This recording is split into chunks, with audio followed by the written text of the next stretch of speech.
welcome. Thank you for sharing your time to explore this new faculty resource that we put together at CEILS with the help of thoughtful instructors like you about working more effectively with TAs and navigate helping students learn with a smaller instructional team. So, would you mind starting off with introducing yourself and telling us a little bit about your role at UCLA? Sure. So I'm Melissa Paquette Smith. I'm an associate teaching professor in the Department of Psychology.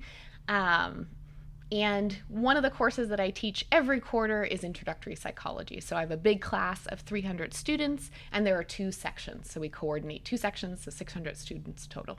Wow, that's a lot of students, and I'm guessing a lot of TAs. So the document we're working with has step one as identifying what the main TA responsibilities are in your course.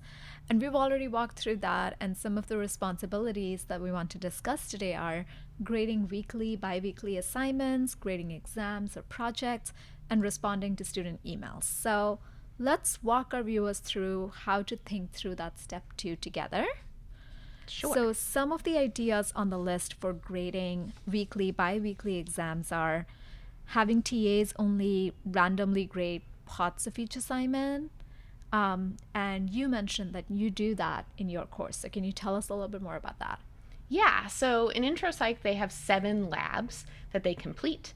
And the lead TA actually grades all of the labs across the two sections. So they're grading 600 students, 7 labs per student. So that's really a lot of work.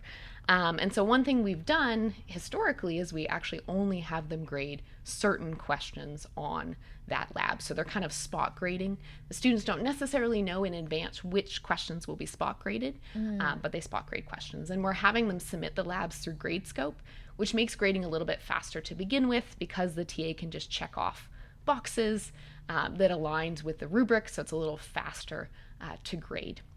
Awesome. That is really cool. You also mentioned there's something else that you do with these to like just reduce even the number of assignments. Yeah, so something I'm really excited to try this quarter in fall is to actually use the group submission on Gradescope. So this is an idea that I got through talking to this workshop with you, is really trying to have them submit in groups. And so Gradescope is really great because you have a group assignment option. And then when the students submit their lab, they just indicate who they did the lab with. But one benefit to doing that is that if a student misses a lab, they actually can still submit it individually. So it doesn't prevent individual submissions. It doesn't mean that a student automatically gets their group grade even if they didn't participate. So I really like that flexibility that it is predominantly a group lab. So hopefully, instead of grading 600, my TA will have somewhere between 150 to 100 to 200, which will be really nice. Some individual, but really mostly group submitted labs. So the second question on the worksheet is about exams or projects that the TAs might grade and how might you adjust the design or grading of those to reduce TA time. So what are some ideas that you have implemented there, Melissa? Yeah, so in Intro Psych, we have exams, and admittedly, they are mostly multiple choice. So multiple choice exams are a lot easier to grade for TAs. We use Gradescope multiple choice forms, and it is a lot easier to grade. But we do have some short answer questions, and so we have 1 page of short answer questions that we tear off of the exam booklet. We scan them all into Gradescope. Gradescope is really great for grading short answer questions because you can set the rubric in advance and the TAs can just check off the boxes that align with the points that a student would get for a given response. The other thing we do is we assign TAs specific questions to grade. So one TA will grade all of question 1, a different TA grades all of it question 2. And so this makes grading a lot faster for TAs. They just have to be an expert in that one question. It also makes them a lot more reliable. So as we have these larger teams of TAs, it is kind of tricky when you have different TAs grading the same question. And so we have one TA grade all of one question across a class.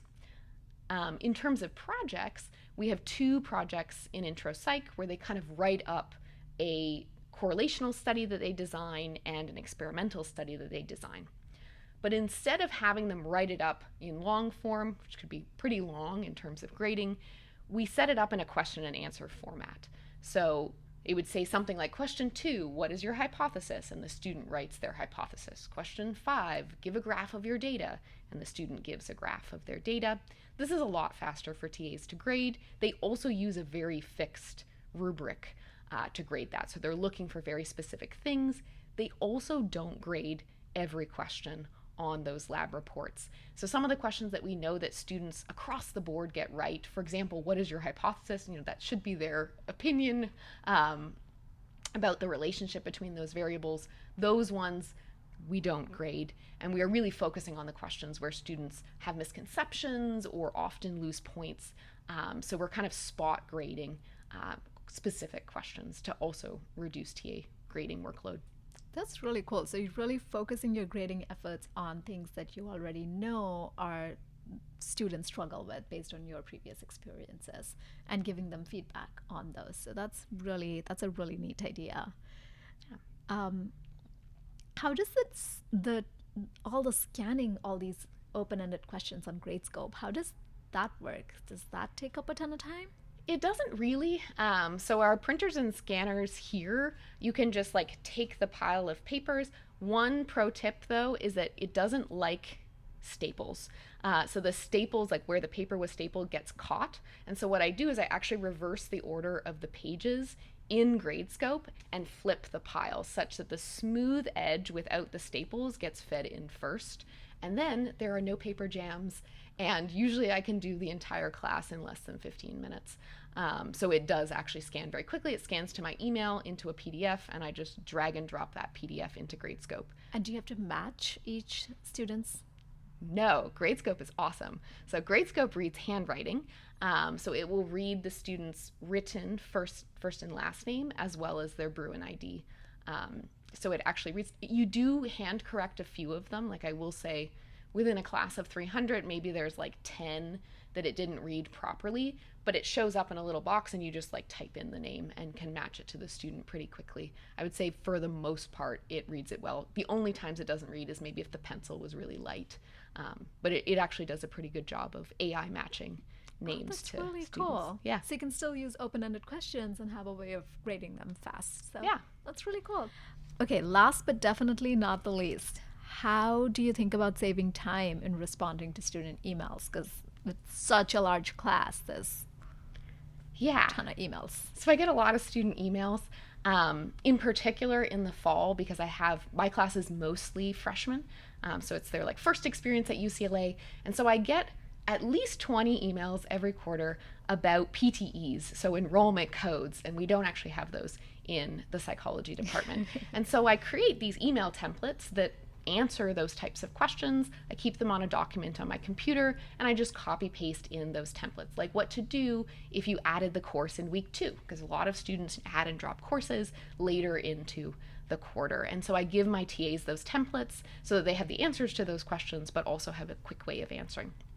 What I'm trying to do this quarter is create a better frequently asked questions section on Bruin Learn that really has those answers to questions that I get really frequently. It also gives TAs the answers to those types of questions, like what do I do if I don't have a group for the labs, or I'm having trouble logging into my Gradescope account, those types of things that we kind of commonly are asked by students. The other thing we do is we have a discussion board. Right now we're using the one on Bruin Learn. We have historically used CampusWire, and it was great.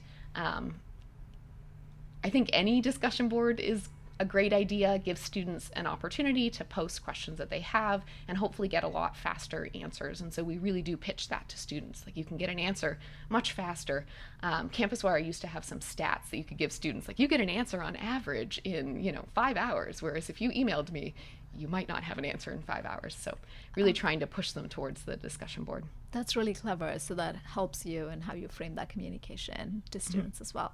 Well, these are fantastic ideas. Thank you so much for sharing. Okay, so Tony, I know you've been thinking a lot about how to reduce TA workload in your large classes. Can you share with us one idea that you think would benefit other instructors? And before you do that, I want you to quickly introduce yourself and talk a little bit about the classes you teach. Sure. So I teach two kind of big classes. I teach in the freshman cluster program. I'm the director of the cluster program, and I teach in one of the clusters. It's a large class of 275 students.